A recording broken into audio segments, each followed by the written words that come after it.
Hello friends, मैं भी welcome करती हूँ आपका अपने चैनल पे। आज हम सामाजिक अध्ययन का एक लेसन प्लान बनाएंगे। टॉपिक हमारा होगा भूकंप। ठीक है, तो अपने लेसन प्लान को स्टार्ट करते हैं। सबसे पहले लेसन प्लान नंबर डालेंगे, क्लास, डेट, उसके बाद स्कूल का नाम, सब्जेक्ट सामाजिक अध्ययन, टॉपिक में डालेंगे भूकंप, पीरियड जिस पीरियड में आप पढ़ा रहे हैं वो पीरियड डाल देंगे, 5th पीरियड, टाइम ड्यूरेशन हो गया आपके 35 मिनट। उसके बाद देखिए सामान्य उद्देश्य लिखने हैं आपको।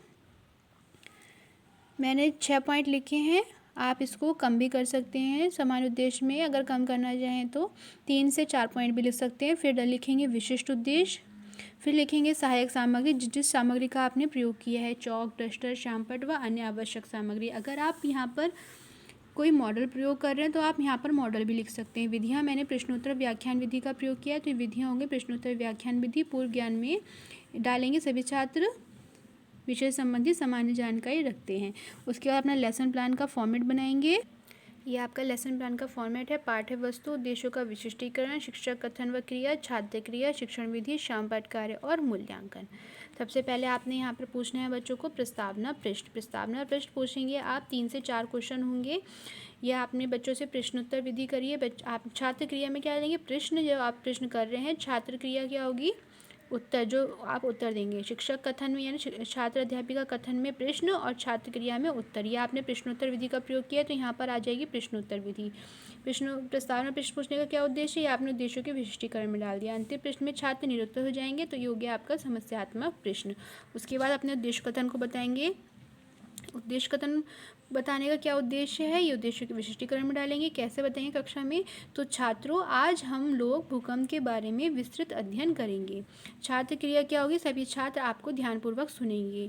और विधि कौन सी यहाँ पर प्रयोग हुई, कथन विधि। कथन विधि बताने के बाद अपने पाठ को आगे बढ़ाएंगे और स्पष्टीकरण देंगे। स्पष्टीकरण में आप क्या बता रहे हैं ये पाठ्य वस्तु में लिखेंगे। स्पष्टीकरण बताने का क्या उद्देश्य है, ये आप उद्देश्यों के विशिष्टीकरण में लिखेंगे। शिक्षक क्रिया में आप जो कक्षा में बोलकर बच्चों को बताएंगे वो आपको लिखना है, किस तरह से आपको बोलना है मैं आपको दिखा रही हूँ, ये अच्छे से आपको समझ में आ रहा होगा। उसके बाद छात्र क्रिया क्या होगी, जब आप बच्चों को ये पढ़ के बताएंगे तो छात्र क्रिया होगी, सभी छात्र ध्यानपूर्वक सुनेंगे आपकी बातों को। शिक्षण विधि कौन सी यहाँ पर प्रयोग हुई, व्याख्यान विधि। उसके बाद जब आप अपनी टॉपिक को की व्याख्या कर देंगे, फिर आप पूछेंगे बच्चों से मूल्यांकन प्रश्न। मूल्यांकन प्रश्न 1 से 2 क्वेश्चन आपको मूल्यांकन प्रश्न में पूछने हैं। उसके बाद विकासात्मक प्रश्न पूछेंगे। 3 क्वेश्चन मैंने विकासात्मक प्रश्न में पूछे हैं। विकासात्मक प्रश्न पूछने का उद्देश्य आप डालेंगे उद्देश्यों के विशिष्टीकरण में। प्रश्न आपने डाले शिक्षक कथन में और प्रश्नों के उत्तर बच्चे क्या देंगे, छात्र क्रिया क्या होगी, आप प्रश्नों के उत्तर दे रहे हैं तो जो उत्तर बच्चे देंगे वो आप यहाँ पर लिखेंगे। शिक्षण विधि आपने कौन सी प्रयोग होगी, यहाँ पर प्रश्नोत्तर विधि। अंतिम प्रश्न में छात्र निरुत्तर हो जाएंगे, तो ये हो गया आपका समस्यात्मक प्रश्न।